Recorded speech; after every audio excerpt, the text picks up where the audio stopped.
Alors, en matière de science, puisque c'est des arguments scientifiques qu'il s'agit, il est toujours utile de citer ses sources. Les sources, c'est info-coronavirus.be, consulté en juillet 2021. Ensuite, le site coronavirus.brussels, consulté en décembre 2021, lorsque j'ai reçu ma lettre de dose de rappel. Hein, voilà. Oui, parce que je me suis fait vacciner, hein, je parle en tant que vacciné, je me suis fait vacciner avec Janssen, première dose. Je n'ai pas fait ma dose de rappel, j'expliquerai pourquoi plus tard, mais notamment parce que, bon, mais j'expliquerai pourquoi. La Libre et la RTBF, ainsi que France 5, l'émission C'est dans l'air. La Libre de 2021 à 2022, RTBF de 2021 à 2022 et les France 5 C'est dans l'air de 2020 à 2021, du début du Covid-19 jusqu'au début des premiers pas du vaccin. Voilà, hein, tout simplement. Alors, concernant la dose de rappel, premièrement, est-elle obligatoire? Dois-je me faire vacciner contre la Covid-19 chaque année? Une troisième injection est-elle nécessaire? Malheureusement, aucune réponse concrète ne peut être encore donnée aujourd'hui. Il s'agit d'une réponse donnée le 1er février 2022 sur le site info-coronavirus.be. Donc voilà, la question est toujours à l'étude. Hein, voilà. Donc, mais c'est même pas pour ça, c'est simplement parce que j'avais, comment dire, je ne me fais pas vacciner pour des raisons politiques. C'est-à-dire que c'est le politique qui a décidé de la troisième dose, ou de la dose de rappel. Scientifiquement parlant, cette dose de rappel ne sert strictement pas à grand-chose, on peut le dire, parce que, honnêtement, on est encore protégé par la première dose. En tout cas, surtout moi, qui ça fait à peine, combien de mois, 4 mois que je suis vacciné, hein, 4-5 mois que je suis vacciné, donc je crois que une dose de rappel tous les 6 mois dans le monde, tous les 4 mois, tous les 4-5 mois dans le monde de la médecine pour un vaccin, ça ne s'est jamais produit. Et de fait, qui est éligible à un vaccin de rappel? Les personnes à immunité réduite. Donc je ne suis pas éligible, cela concerne environ 350 000 patients. 350 000 patients en Belgique. 350 000 patients en Belgique. Nous sommes un peu plus de 11 millions.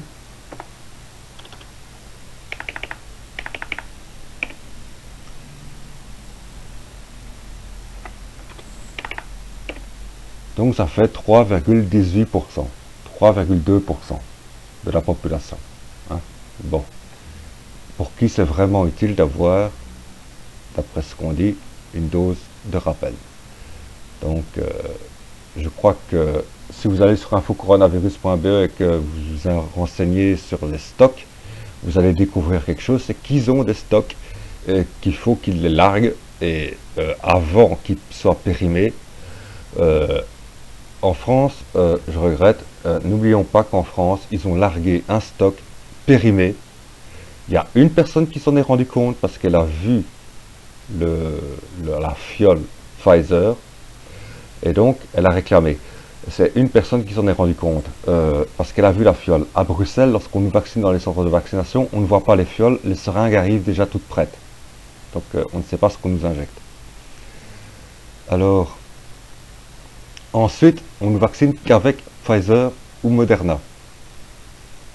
Pourquoi? Pourquoi pas avec Janssen et AstraZeneca?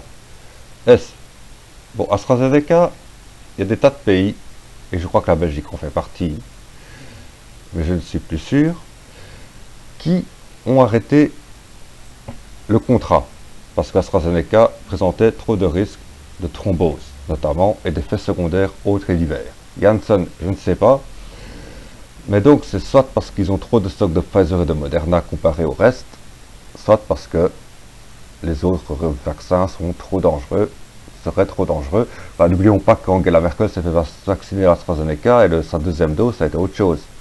Elle n'est pas folle. Hein, bon. Et ça a été relayé par la RTBF. Voilà. Hein.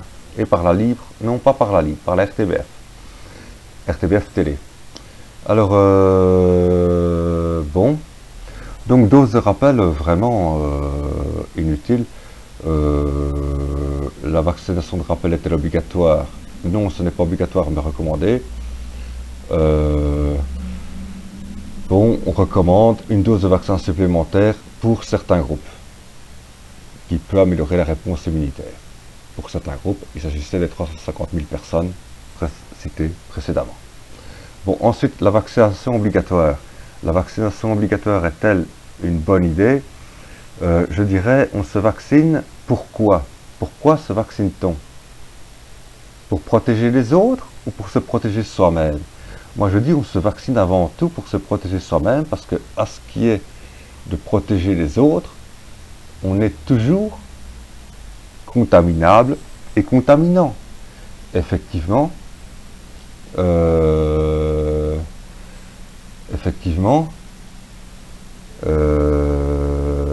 trouve ici le fichier. Ça va être dur de trouver, ça va être dur à trouver.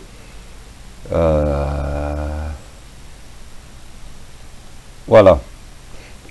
Les personnes vaccinées et non vaccinées sont-elles également susceptibles de transmettre le virus? Il est vrai que vous pouvez toujours transmettre le virus après la vaccination. Ils indiquent, mais les vaccins Corona réduisent cette chance. En fait, ils ne réduisent pas cette chance. Ils diminuent le nombre de jours, comme nous allons le voir toujours sur le site infocoronavirus.be. Ici,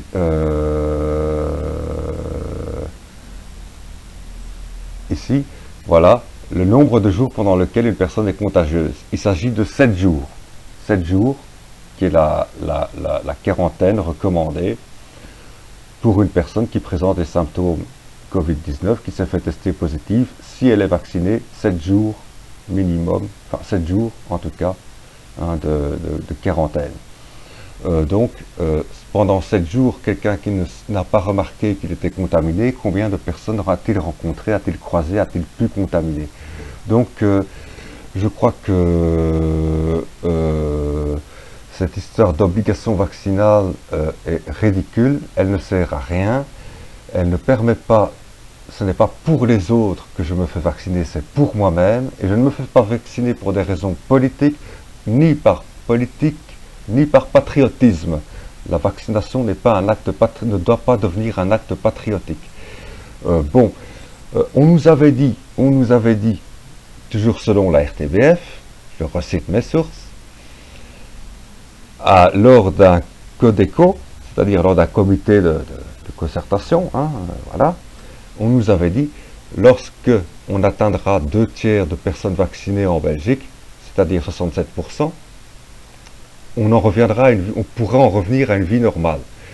En Hollande, selon la Libre Belgique, en Hollande, ils sont plus de 80% de personnes de plus de 16 ans vaccinées. Plus de 16 ans, c'est-à-dire des adolescents de plus de 16 ans. Plus de 12 ans, je ne sais pas, je croyais que c'était plus de 12 ans, je ne sais pas sûr, mais plus de 16 ans, je suis sûr. 80%, plus de 80% de personnes de plus de 16 ans vaccinées. Donc on comprend qu'en Hollande, les mouvements de contestation étaient violents, c'était légitime la violence, parce qu'il s'agissait d'une population qui avait été trahie par son gouvernement. En effet, c'est en Hollande que les premières mesures de reconfinement ont eu lieu, récemment. Hein? Bon, maintenant ils déconfinent de nouveau, mais au début, hein, avant nous, ils confinaient déjà, avant la Belgique. Alors qu'ils sont à 80% vaccinés, face au variant Omicron, qui est un variant, selon Mark Van Ranst, toujours propos RTBF, est un variant où le soir, c'est une source que j'ai oublié de citer, le soir, est un variant qui, somme toute, est beaucoup moins grave que les autres, c'est une des raisons pour lesquelles la vaccination, la dose de rappel, le vaccin de rappel n'est pas utile.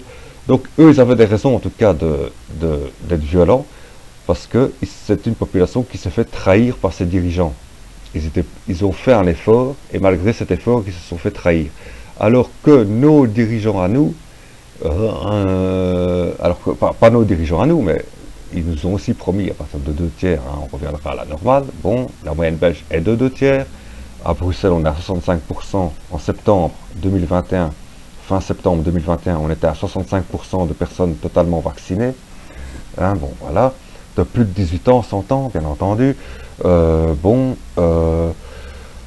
Mais n'empêche que ce sont des manifestations de quoi en Belgique?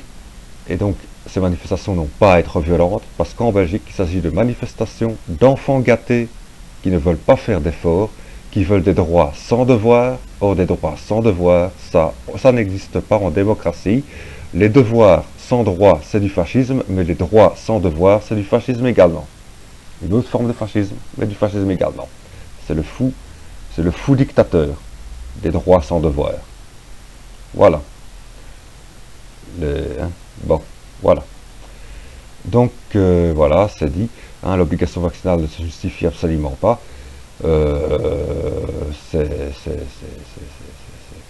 Et il faut réconcilier, comme je dis, moi-même, je suis vacciné par choix personnel, pas par politique ni par patriotisme. Ce n'est pas un acte patriotique que de se faire vacciner, c'est un acte médical.